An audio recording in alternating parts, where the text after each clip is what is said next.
Thank you, Ray. Please sit down, sit down. Let me, my opening remarks here is to thank the president for hosting us today, but I want to tell you a quick story. We were just back in the green room, and the president was talking to President Schuler and Jocelyn, and he said, "This is Labor's house." And how often do you hear that?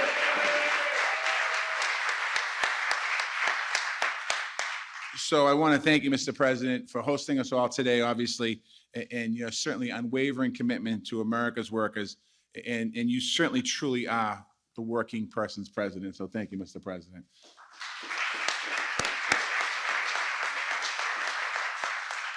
And I just want to thank you as well for the honor to lead with the Vice President, the White House Task Force on Worker Organizing and Empowerment. Certainly, we're putting the power back into the hands of working people in this country, which is exciting to do. And before I go further, I just want to thank all the workers that are here today. Any essential workers, all the folks that have been working hard for the last 18 months and throughout your entire career, thank you. I want to give a special shout out to Jocelyn, who's going to come up here in a few minutes and say a few words. I want to thank you, Jocelyn. To the labor leaders in the room today, thank you for the work that you do for our country. I know many of you personally over the years, and I know that all of you worked hard. To the staff here at the White House, I want to thank you as well for putting this incredible event together, setting the tables up, setting the chairs up, and doing everything you do. So we should give them a round of applause, the people.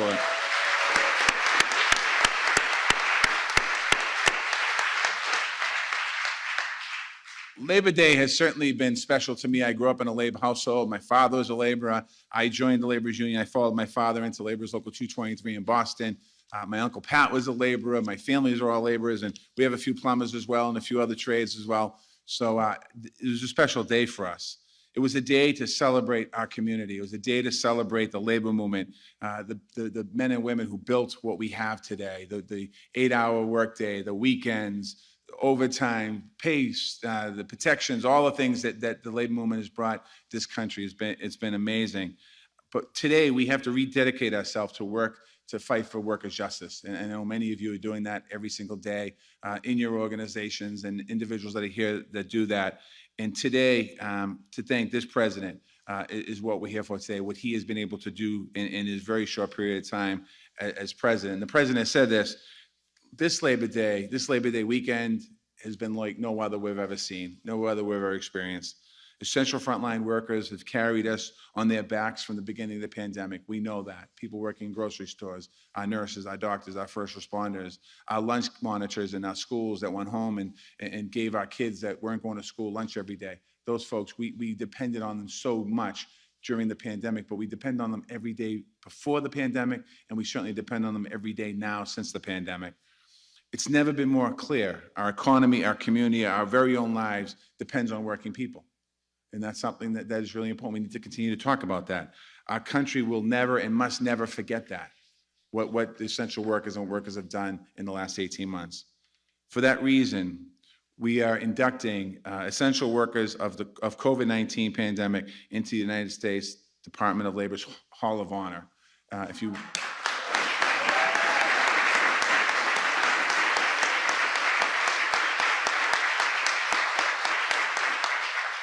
When we get beyond the pandemic, and many of you have been in the lobby of the Department of Labor. When we get beyond the pandemic, you have to come back in.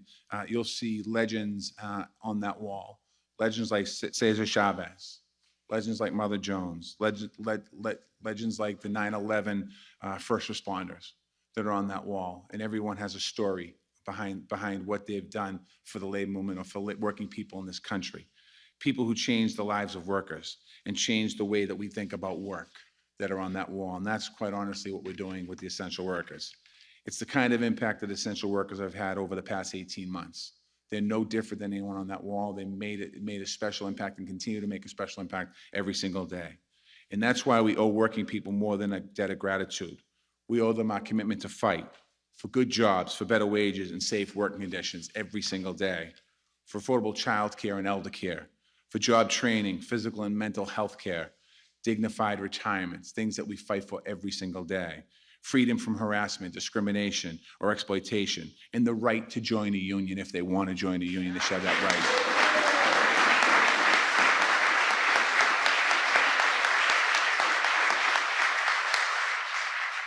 In the Department of Labor, In the Department of Labor, I should say, our mission is to empower all workers morning, noon, and night. And that's what we know. And that's why it's important for us to do that, because the president's plan would build back a workers' economy that rewards hard work, that rebuilds the middle class, that restores the American dream. We've all heard the president talk about that, whether it's in front of a TV camera, whether it's at a rally, whether it's in a private room in a union hall, or whether it's in the room next door here. That's what he believes in his soul. And it's something that I'm honored to serve as this President's Secretary of Labor. I'm honored to be here today for this great event. A Labor Day, we had a Labor Day week, and now we're gonna make a Labor Day week, maybe Labor Day month, Labor Day year. We'll keep going, keep moving.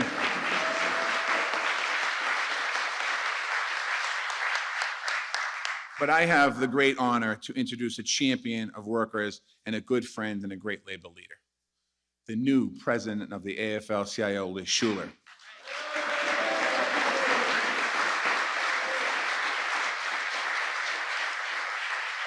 Liz was elected after the tragic passing of our friend, President Richard Trumka, last month. It's a tough moment to step into the top position, but it's a critical moment in labor's history. There's no question about that. She's the right person for this job, and she's the right person to lead the labor movement. It's my honor to introduce the first woman ever to serve as the president of the AFL-CIO, Liz Shuler.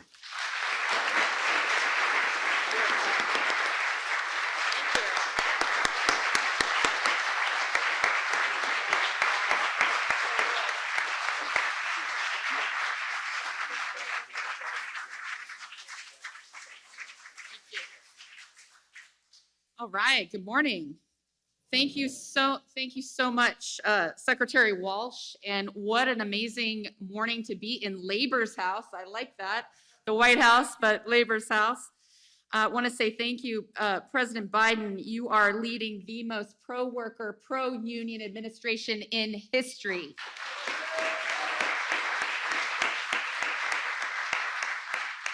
And our labor movement is the single most powerful force for progress in the United States. That's right. And in the past 2 centuries, industry by industry, in factories, mines, mills, we challenged inhumane conditions. We created safety standards. We transformed grim, dangerous work into good, sustainable union jobs.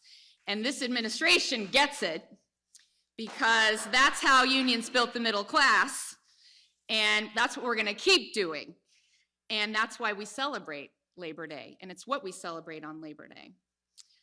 Along with the working people who, through so many challenges, are still delivering, feeding, teaching, caregiving, cleaning, building, rescuing, serving, and in so many ways, lifting up our communities. We were, are, and will always be essential. And Labor Day was brought to you by the labor movement. And we would say that's an innovation the labor movement brought, was the weekend, to make life better for everyone.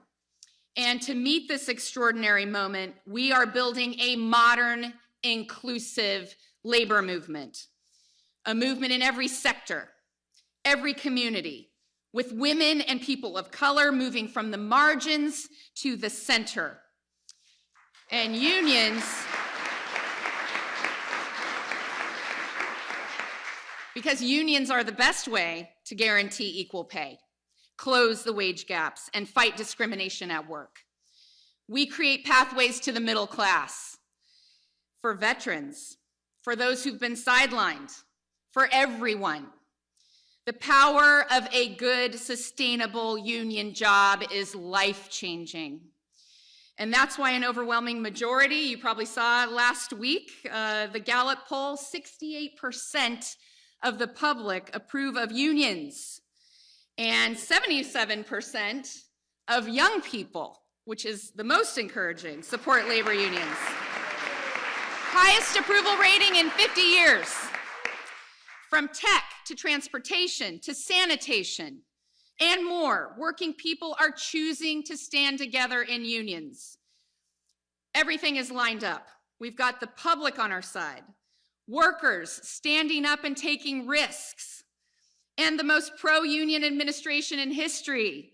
This is our moment, and shame on us if we don't take advantage of it. But with labor laws written in 1935 and the corporate attacks that have chipped them away over time, you know today it's easier actually to stop a union than it is to form one. And that's why we need to pass the PRO Act, now named in Rich's memory, the Richard L. Trumka Protecting the Right to Organize Act. And we need the Public Service Freedom to Negotiate Act right alongside it. This is the foundation of our workers' first agenda. And this is the worker-centered change that we voted for in the last election, and that this administration is delivering with the Build Back Better plan. So we're putting everything we have into it. We're gonna pass it. Every working person and every family in every state would benefit in some way. Child care tax credits, the first ever federal paid family and medical leave benefit, a long overdue path to citizenship, infrastructure investments, apprenticeship programs, American-made industries, American supply chains made with good union jobs.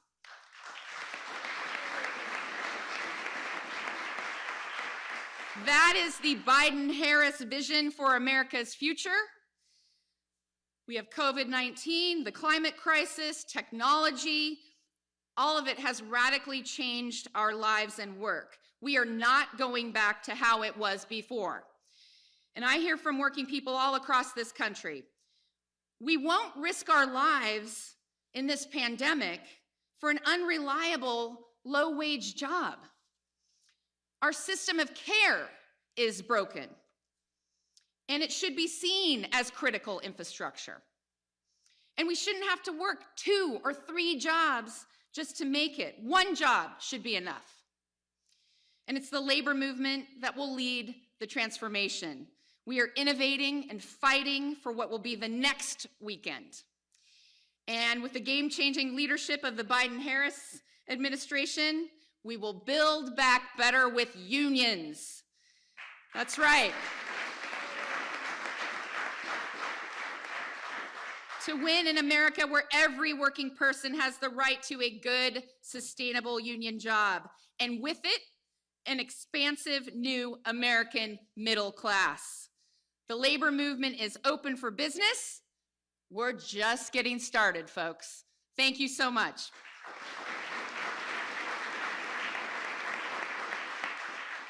And now I have the honor to recognize the true hero in the room, as Secretary Walsh said, Jocelyn Cruces, who is keeping us safe. She is a pharmacy technician who is administering vaccines. She's educating others on the vaccine. She's a pharmacy tech at Safeway, UFCW Local 99 member. I know Mark Perone's out in the audience. From Brisbane, Arizona. Welcome, Jocelyn.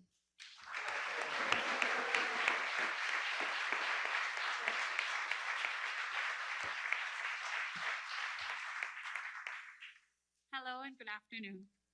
My name is Jocelyn Cruces, and I am an Arizona essential worker and member of the United Food and Commercial Workers Local 99, working as a pharmacy technician at a Safeway in Bisbee, Arizona.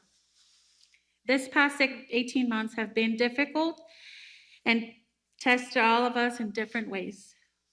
As a COVID survivor who was on oxygen for 30 days, I know in firsthand how dangerous this pandemic has been for workers like me, who couldn't stay at home and losing my beloved mother to this virus past last year. I also know how devastating it has been for so many families across the country. After I survived COVID, I was afraid to go back to work, knowing how real the danger was. But my union and my customers showed me so much love and support. They are the ones that helped me feel better when I got back to work. When the COVID-19 vaccine became available, I got it and decided to apply to administer the vaccine at Safeway, and got certified by the state to help protect even more essential workers. I enjoy going to work every day now because I help save lives by administering vaccines and helping so many in my community to keep themselves, their families safe. I'm also thankful whenever I have the opportunity to share my story and help other people make the choice to get their vaccines. It is the best feeling. When I had COVID, I was worried I wouldn't make it. If you are not vaccinated, I hope my story inspires you to go get the vaccine. In this uncertain times, I'm thankful to our leaders who are standing up for all workers. Working parents like me need pro-work policies like the child tax credit. That is providing so much support and financial assistance that helps so many of us provide for our families. As COVID risks continue for workers like me, we need the Congress to do more by passing the Build Back Better legislation that will do much to support American working families. I'm so thankful to be able to share my story today at the White House and to be a voice for workers and labor across the country. It's now my honor to introduce the 46th President of the United States, Joe Biden.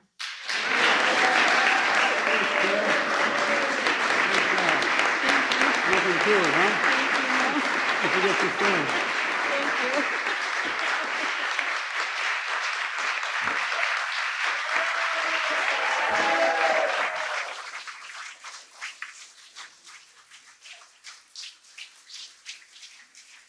Jocelyn, please. Thank you, Jocelyn. Please sit down. Thank you. Nothing to it, is there, Jocelyn? Just walking in and stand at the podium and speaking in the White House? Nothing to it. You did a great job. Thank you. Thank you. Before I really begin, I want to say that I think one of the biggest things that's changed is my dear mother, God bless her soul, used to say, out of everything bad, something good will come if you look hard enough for it. And I think one of the good things that's come out of this god-awful crisis regarding COVID is ordinary people who never thought about the technician at the drugstore, never thought about the grocery store worker, never thought about what that firefighter has to do when they go in. They don't ask, do you have COVID or not? Never thought about the people who keep this country up and running before. I really mean this sincerely. It's not a political, it's a reality. And I think people went, whoa. And instead of, which was a good thing, banging pots and pans when people came back from rescuing other folks, I think they began to realize, this is part of the deal. And to use my dad's expression, and I mean it sincerely, and a few of you knew my dad, he said, everyone's entitled to be treated with dignity. And that's what the labor union is all about, dignity. It provides dignity for people who deserve to be treated differently. And I want to thank Jocelyn, and I want to thank President Schuler, Madam President. And I know you didn't expect to be in this role at this moment, but as I told you before, I believe that the future of American labor is in very good hands. I really mean it. Thank you.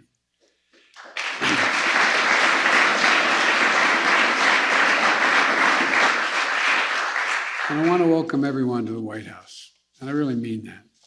This is your house. It's not hyperbole. It's a fact. This is your house. I wouldn't be here without you. That's, again, not hyperbole. In my White House, you'll always be welcome. Always be welcome. Labor will always be welcome. You've heard me say many times, I intend to be the most pro-union president, leading the most pro-union administration in American history. But I think one of the reasons I'm able to do that is the public is changing too. You've changed the public. You've educated them a lot. I want to thank the dues-paying members of the laborers, Marty Walsh, who's helping make sure that we keep the commitments across our entire government. And before I go any further, I'd like to pause for a moment of silence to honor the hundreds of union workers and essential workers who have died from COVID-19, and to honor a buddy, John Sweeney, who we lost earlier this year, and to honor a truly dear friend, Rich Chumka. A moment of silence, please.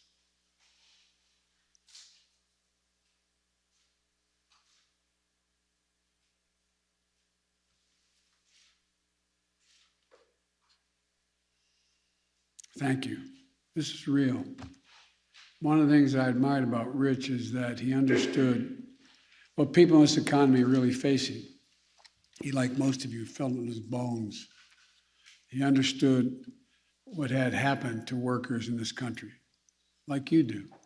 I've got to know a lot of you really, really well. You just feel it. You taste it. You understand it. I get kidded by my staff for all these years, and I say, I trust the person most who arrives at the right decision when it starts in their gut, goes to their heart, and then they have the ability to articulate it because it goes to the brain. They're the ones that never back down. They're the ones that stay with you. The ones who arrive at intellectually are the ones that first, I welcome that, but they're not the ones who are stay to the end. And, Rich understood the past and the challenges like so many of you who've lived and led through these moments. But he also understood the future. I think he understood who built this country and the tools that were needed to build it back and build it back better. You've heard me say it 100 times. We're the only country in the world that goes into a crisis, and when we come out of it, we're stronger than before we went in it. That's by building back better. We're going to build back better. We have to. We must. We will. Because that's who we are. That's what America is. On Labor Day, we honor the dignity of the American worker. And every day we remember that America wasn't built by Wall Street. They're not all bad folks on Wall Street. I'm not suggesting that. But they didn't build America. It was built by the middle class. And unions built the middle class.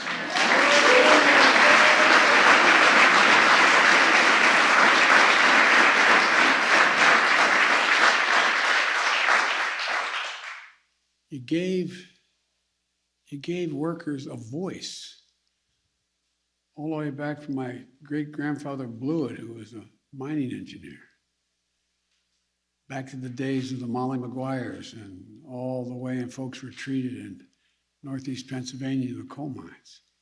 You gave people a voice. Molly Maguires, they were a little tougher. You gave them a hard time, you ended up on the doorstep in a bag. But, think about it. What are the basic things? My dad used to say, we just ought to give people ability to just be able to take a deep breath, have a little bit of breathing room. And what are those things? Well, healthcare, a pension, God willing, higher wages and a safer workplace, and protections against discrimination and harassment. That's not asking too much. We've fundamentally transformed how we live and how we work in this country. The reason we have is because of the victories won by labor. I'm going to be a bit repetitive. The 8-hour day, the weekend, time and a half for overtime, safety standards, sick days, victories for all of us. Because I might add, I notice when you all do that, everybody benefits. Whether they belong to a union or not. Whether they belong to a union or not.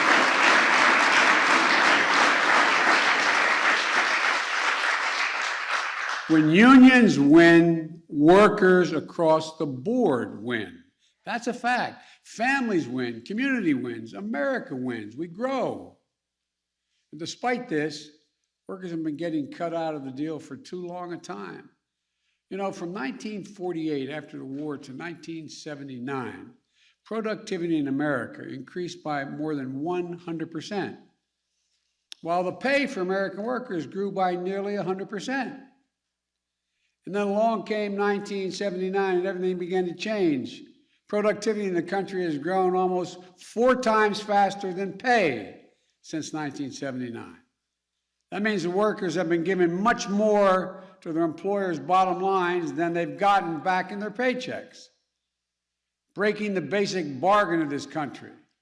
The bargain was if you work hard and you contribute to the welfare of the outfit you work with, you got to share in the benefits.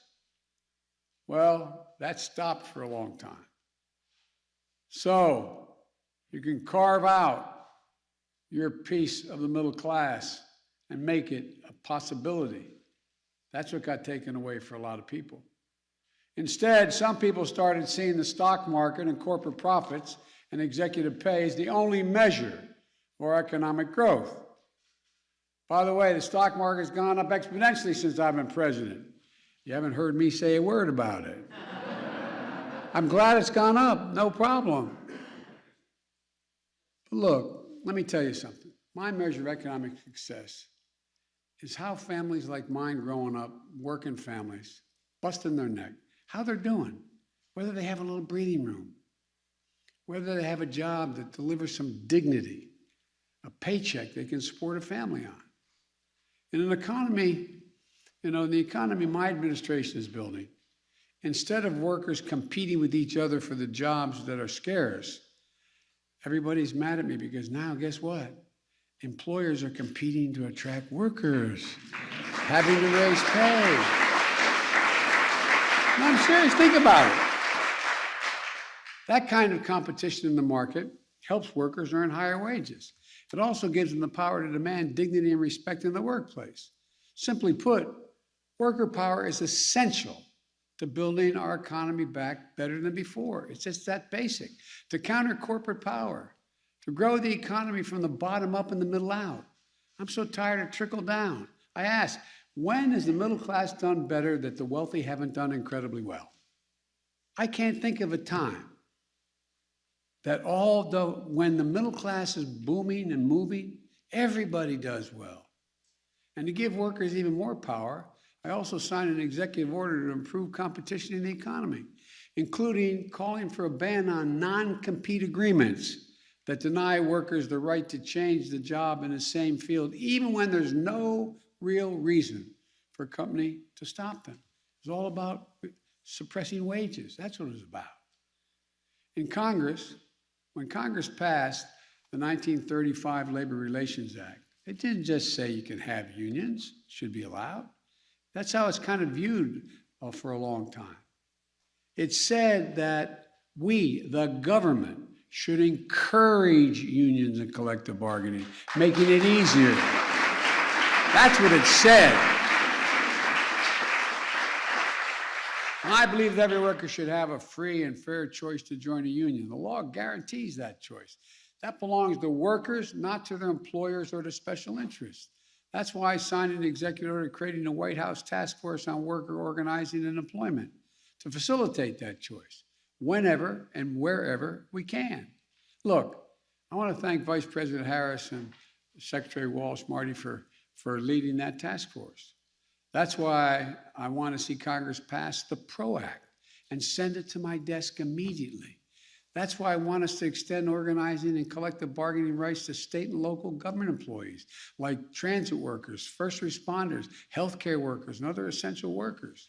And guess what? The public seems to agree with that as well. Government should never be a barrier to workers organizing. It's government's job to remove those barriers. But it's up to workers to make the choice whether to organize or not, whether to form a union or not. And we need to help them understand why that can be the right choice for them. We know the economic reasons. Union members get higher wages, better benefits like health insurance and paid leave, protection against discrimination and harassment, and safer and healthier workplace. But there's another reason, a basic American reason. Workers who join unions gain power. Power over the decisions and the decision makers that affect their lives. Workers' voices are heard and heeded. In a simple word, a union means there is a democracy. Democracy. Organizing, joining union, that's democracy in action. And it's about dignity on the job, but it's also about creating good jobs. When I came to office, our first job was to stop the economic bleeding, and it was the worst bleeding since Roosevelt. We passed the American Rescue Plan. That delivered shots in arms and checks in pockets and provided that extra breathing room for working families. It helped state and cities keep essential workers on the job, including educators, police officers, firefighters, sanitation workers. And thanks to the part of the rescue plan named for Ohio labor leader Butch Lewis, over 1 million retirees and workers across the country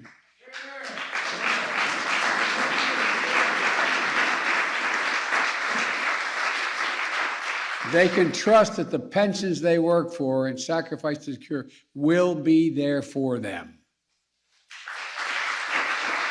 You know, and with a bipartisan agreement we reached to rebuild America's infrastructure, we're going to be putting hundreds of thousands of people to work, including plumbers, pipe fitters, electrical workers, steel workers, so many other union workers, modernizing roads, bridges, water systems, broadband systems, capping abandoned oil and gas wells that are leaking, over 100,000 of them, making the same salary as digging that well. It creates jobs for American workers and makes our cities and towns more resilient and better able to meet the climate crisis. And to keep those jobs here at home, when your government spends the taxpayer's dollar, it's going to buying American goods, made in America by American workers.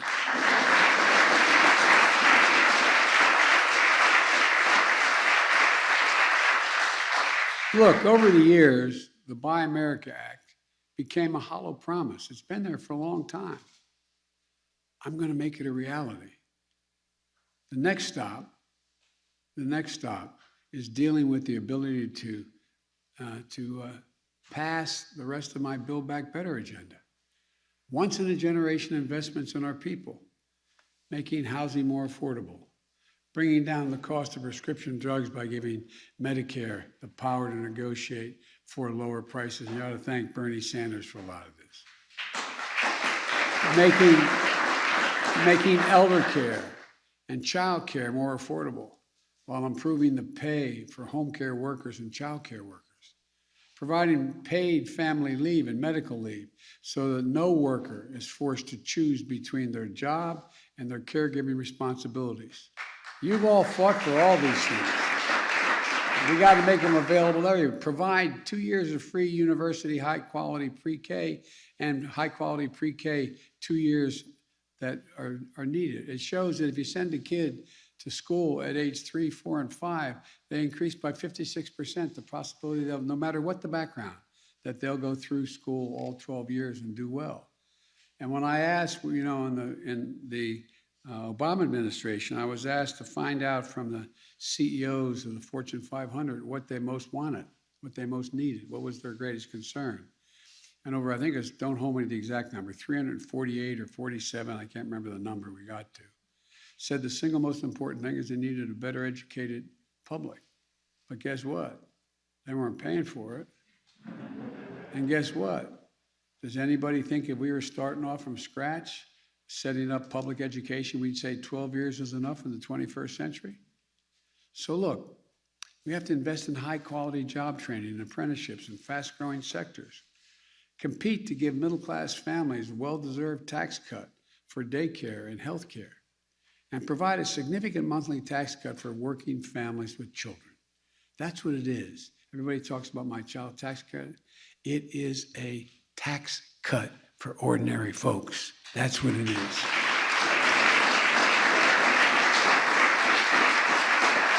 And as part of that, I want us to see us finally provide dreamers, TPS recipients, farm workers, essential workers, a pathway to citizenship, bringing them out of the shadows so they can receive the protection and representation that our laws and our unions provide. Folks, we're making progress. Our economy has added 750,000 jobs a month on average during the past 3 months since I've been here. There are more than 4 million jobs since I took office. In the first half of this year, our economy grew fast at a fastest rate in 40 years. Unemployment is down. My Build Back Better investments are going to allow us to keep and progress and move further in the years to come. Just want to add one more thought in closing. While the pandemic has prevented me from traveling as much as I'd like, I've had a chance to meet with many of your brothers and sisters and many of you. The proud UAW members building cars and trucks in Pennsylvania and Michigan, and noting that the big three have decided that, along with the support of those unions, going electric. So we own that market. Steelworkers in Portsmouth, Virginia. I remember longshoremen and firefighters in Columbus, ASME workers in Allentown, IBW workers and iron workers and nurses and grocery store workers in Cincinnati, plumbers and gas fitters in Maryland, AFT teachers in Virginia. And by the way, of course, I sleep with an NEA member every night, same one.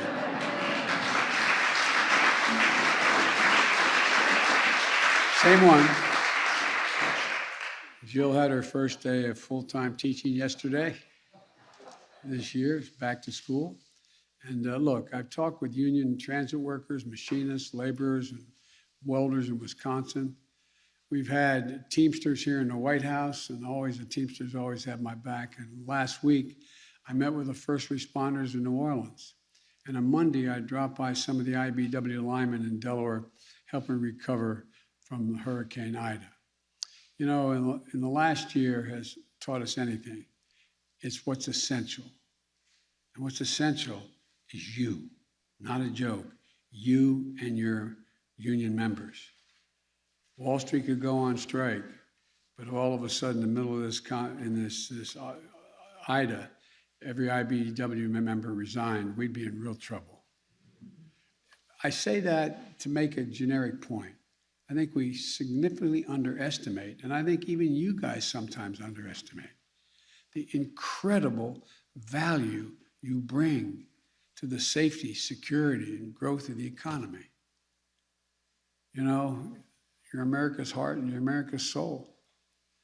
And we all need to fight as hard for them and work as hard for them as we can.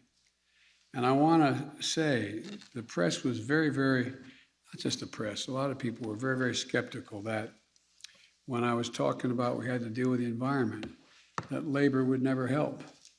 Well, guess what? Labor's the reason it's working. Labor stepped up because you all understand, and I made a promise and I'll keep it, that what we're talking about here is when you think of global warming, think of jobs. Jobs.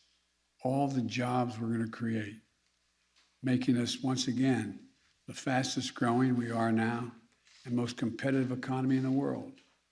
So folks, you do it all. I'm sorry to go on so long, but I can't thank you enough for all you've done for the country and what you've done for me over my career. You've educated me, you've brought me along, and you've always been there. Now, I'm supposed to stop and walk out of the room here. I'm going to stop, but with your permission, I'm going to walk into the room because I want to say hello to all of you. Thank you.